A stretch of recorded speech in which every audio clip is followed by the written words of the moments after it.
esta semana el Mineduc anunció los cambios para la educación técnico-profesional, donde se eliminarán 9 carreras que van a evolucionar a otras especialidades de mayor demanda laboral. Esto porque todas estas especializaciones alcanzaban muy baja matrícula, incluso cero en algunos casos. Estaban bastante disonantes respecto a la realidad productiva del país. Estamos en el estudio con el diputado Mario Venegas, quien es miembro de la Comisión Lucro 2 en la Cámara de Diputados, para conversar de estos temas. Muchas gracias por estar con nosotros, diputado. Bienvenido. Muchas gracias por la invitación. La verdad es que soy presidente de la comisión, ¿no es cierto? Presidente, además, claro. Presidente que es en definitiva, ¿no es cierto?, una comisión investigadora de la educación superior. Así es. Los medios la han llamado de Lucro 2. Así es, y vamos a hablar de inmediato de eso también, pero quería partir con lo de estos cambios que ha implementado el Ministerio de Educación en materia de educación técnico-profesional. Primero, ¿cómo los evalúa usted? ¿Son los correctos? A mí me parece que van en la dirección correcta. Creo que había una obsolescencia evidente. Yo creo que de hecho debieron haberse hecho antes. En técnico profesional las especialidades se agrupan en familias. Y yo creo que hay claramente especialidades que hoy día no cuentan ni con demanda. Claro.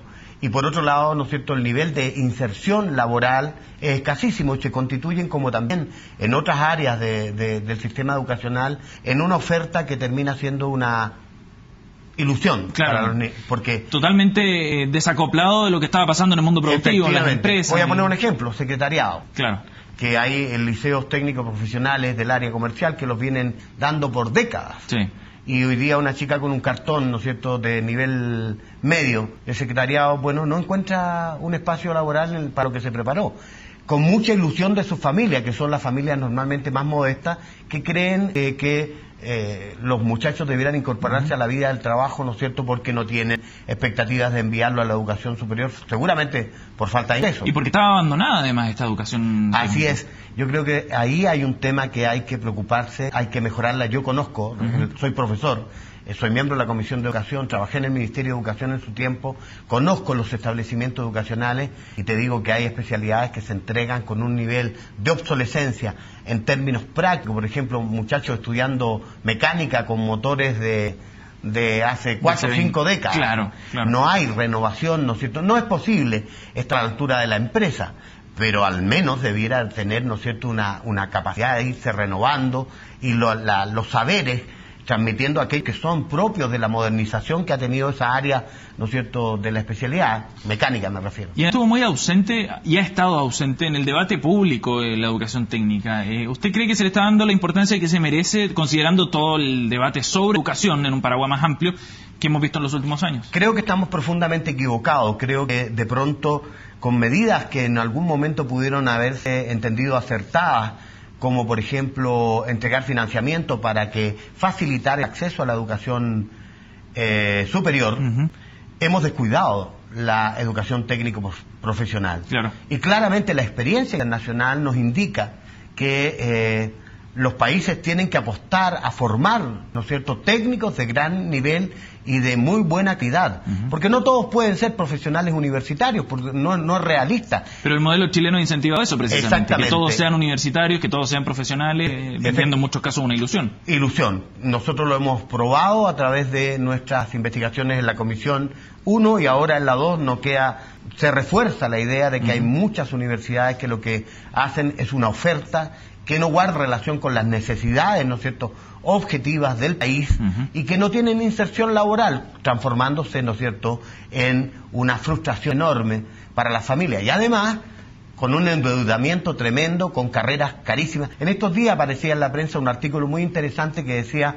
universidades que ofrecen carreras técnicas, o sea, son institutos que se disfrazan de universidades y que están entregando carreras técnicas por el boom, porque hoy día se está revirtiendo el proceso. Los muchachos crecientemente se están dando cuenta que ir a estudiar una carrera técnica significa más posibilidades de inserción laboral, claro, e incluso de mejores ingresos. Claro, pueden ser más rentables incluso. Imagínate en el área de la minería, por ejemplo, hoy día que es un boom en la zona norte y en otras áreas.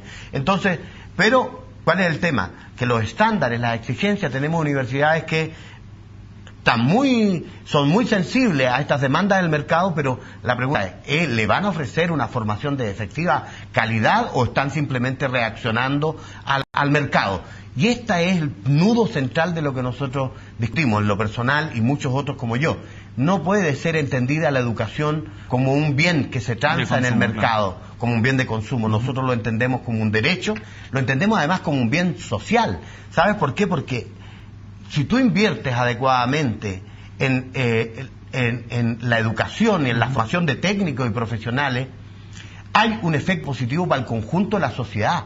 No es solo un beneficio individual, privado, sino que hay un beneficio público y colectivo. Usted ha sido bien crítico del liderazgo de la ministra Schmidt, lo criticaba hace muy poco en el tema de la acreditación de las universidades. ¿Se anota aquí un poroto quizás la ministra con este cambio curricular en educación técnica? ¿Cree que está mostrando señales mejores de sus predecesores? Lamento discrepar un poquito, porque yo creo que hoy día el punto que nosotros hemos estado colocando es el de la educación superior. Sí. No quiere decir esto que la educación preescolar, entre la cual está incluida la técnico profesional, y por cierto, agregaría otro elemento, la educación de adultos. La educación de adultos está descuidada. La educación de adultos hoy día está un poco externalizada a organizaciones privadas de dudosa calidad en algunos casos, con unos programas medios informales en que trabajan en juntas de vecinos, concebido más bien como un negocio, como oportunidad de negocio. Yo creo que ahí hay que poner el tema. ¿Qué es lo que ocurre? Que yo diría que la señora ministra se ha encargado de hablar de técnico profesional, se ha planteado el tema de los cambios curriculares, ha hablado de educación preescolar, pero me temo que es para desviar un poco la conversación sobre un tema que no hemos resuelto. ¿Cuál? Que es el de la educación superior. Y respecto a eso, que usted dice que no está resuelto, ¿en qué está hoy día la Comisión Lucro 2? Nos hemos perdido un poco la pista de lo que está pasando con la Comisión. Estamos trabajando sostenida, seria y sistemáticamente. Estamos en esta etapa citando a las universidades públicas. Estuvieron la Chile, estuvo la Universidad de Santiago. Sí. Hemos convocado a las universidades privadas a solicitud de los propios miembros de la comisión. Nos ha ido mal en eso. Quiero dejar sentado esto, que se repite lo que aconteció en la Comisión 1, que universidades privadas que hemos invitado a la comisión por distintas razones se han excusado. Es el caso de la Universidad SEC, la Universidad Pedro Valdivia. ¿Y no han ido a la comisión? No han ido. San Sebastián recientemente. ¿Usted cómo califica aquello? Que no vayan y que rechacen en definitiva la Yo lo encuentro lamentable, porque en realidad, ¿no es cierto?, si es que ellas, como dicen posteriormente, que nosotros nos acusaron de discriminadores en la primera, que había un sesgo de nuestra parte en términos de como que ir en contra de las privadas. Te quiero decir una cosa, nosotros no estamos contra la educación privada. Yo conozco el proceso, siempre ha coexistido esta educación pública y privada. Lo que pasa es que a partir de los 80 cambió su giro. Antes eran sostenedores y, como su nombre lo indica, sostenían, colaboraban a sostener el sistema educativo para llegar y aumentar la cobertura, especialmente en el caso de las iglesias, por ejemplo, de distintos signos que tenían colegios. Pero ahora no, pues se entiende como un negocio, hay empresarios dedicados al rubro, y esos, que no es malo en sí mismo, cuando va asociado a mala calidad, cuando va asociado a segregación, que el financiamiento compartido ha significado verdaderos guetos, en donde tú hay escuela en función de la capacidad económica que tú tienes. Claro. Eso es lo que combatimos, tanto en la educación escolar como en la educación superior. Ahora, esto va en paralelo a la investigación del Ministerio Público. Se ha enfocado en 2 o 3 universidades, en la Universidad SEC, en la Universidad Pedro de Valdivia, son las que han salido más a la palestra, pero ustedes han solicitado que el Servicio de Puestos Internos investigue, ¿no?, a más de 30 universidades. Así es. ¿Cree usted que esta puede ser una práctica mucho más extendida de la que hemos visto hasta ahora en la investigación del Ministerio Público? Tengo la personal convicción, y que comparten varios de los integrantes de nuestra comisión, que es así, que el hecho paradigmático de la Universidad del Mar es solamente la punta del iceberg.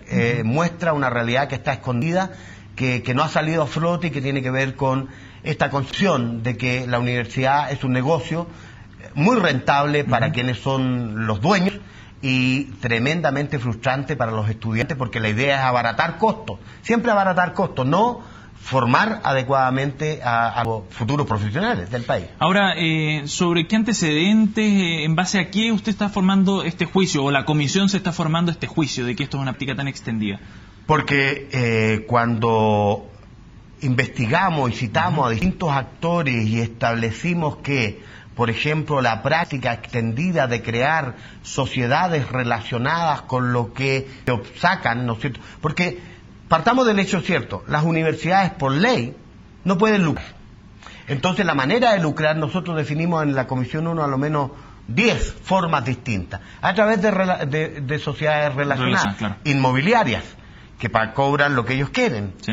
¿No es cierto? Que exigen que les paguen, externalización de casi todas las funciones. Entonces, de esta manera se sale recursos que están destinados incluso del Estado, del CAE, claro, por ejemplo, sale y va a dar a los bolsillos de los... Recientemente, el caso de la Universidad del Mar, había una denuncia que se pudo determinar que habían transferido más de 270 y tantos millones a los controladores de la universidad, en medio de la crisis profunda en la que está metida. Y eso, a nuestro entender, se da con bastante más frecuencia y en muchas universidades. Diputado, ¿y en qué va a terminar esta comisión del lucro 2? Que la primera fue rechazado el informe finalmente en la Cámara y quedó por un voto y quedó en nada. Por una razón política. Exacto. ¿Es probable que se repita ese mismo escenario con esta comisión lucro 2 y que todo esto nuevamente, esas convicciones que se puedan formar, queden en nada en definitiva? Sebastián, yo creo que ha cambiado mucho ha sido un aporte esto. Yo creo que los estudiantes son los grandes, ¿no es cierto?, responsables de haber colocado el tema de la educación en el centro de la discusión pública, sí. Y en consecuencia yo creo que el momento... Ayer nos desacreditaron diciendo que era poco serio, sesgado, que en fin. Luego, las evidencias, las denuncias, la gente, rectores procesados, ¿no es cierto?, gente formalizada, nos ha dado la razón. Y en consecuencia creo que hoy día es bastante más difícil incluso para nuestros colegas de gobierno, de la Alianza, hoy día, ¿no es cierto?, aparecer votando en contra de algo que la inmensa mayoría de los chilenos estima que es efectivo. Entonces, en concreto, ¿en qué puede terminar, cree usted, esta comisión? ¿En qué espera que termine? Yo espero que termine con un gran informe, con un muy buen informe que se transforme en una descripción de lo que ocurre con nuestra educación superior hoy día, y que además tenga un conjunto de proposiciones que apunten en la dirección de corregir todos esos vicios que nosotros entendemos que existen y que básicamente tienen que ver con calidad. Mira, no se puede jugar. Tú estudiaste, ¿no es cierto?, una carrera, tu familia, al igual que la mía, se esforzó enormemente, por lo general, para poder financiar esa carrera. Y uno espera que esa tenga una rentabilidad posterior que justifique el esfuerzo no solo intelectual, académico, sino además económico. Hay gente que se queda con unas deudas enormes para nada. Y eso, a mí me parece, lo he dicho en otra forma y lo sigo insistiendo, es un verdadero pecado social. No es moral ni éticamente aceptable. Se nos acaba el tiempo, pero esos cambios, esas proposiciones, ¿cree usted que van a tener piso político del gobierno para impulsarlos? Porque en definitiva pasa por el ministerio. Bueno, yo tengo una gran esperanza, tengo la convicción de que el próximo gobierno va a ser de distinto signo. Creo que Michelle Bachelet efectivamente va a ser la próxima presidenta del país. Ella se ha comprometido con un conjunto de cosas en materia de educación que tienen que ver con poner fin al lucro para cumplir con la ley, aumentar la cobertura en educación preescolar significativamente, habla de 4.500 salas cunas entre 0 y 2 años, hay que aumentar la cobertura a 90.000 niños que vayan ahí, porque es esencial. Además, jardines infantiles 1.200 y lo más importante, diría yo, terminar con la segregación, ¿no es cierto?, y mejorar los estándares para que haya efectividad en el sistema. ¿Cuándo debería estar listo el informe de esta comisión, diputado? Nosotros debiéramos estar, yo creo que estamos cerca ya de terminar con el plazo que nos dieron y luego hay un tiempo para construir el informe. Perfecto, diputado Venegas, le agradecemos su presencia aquí en CNN. No, gracias a ti, muchas gracias. Hacemos una pausa, volvemos de inmediato con más informaciones, no se vayan.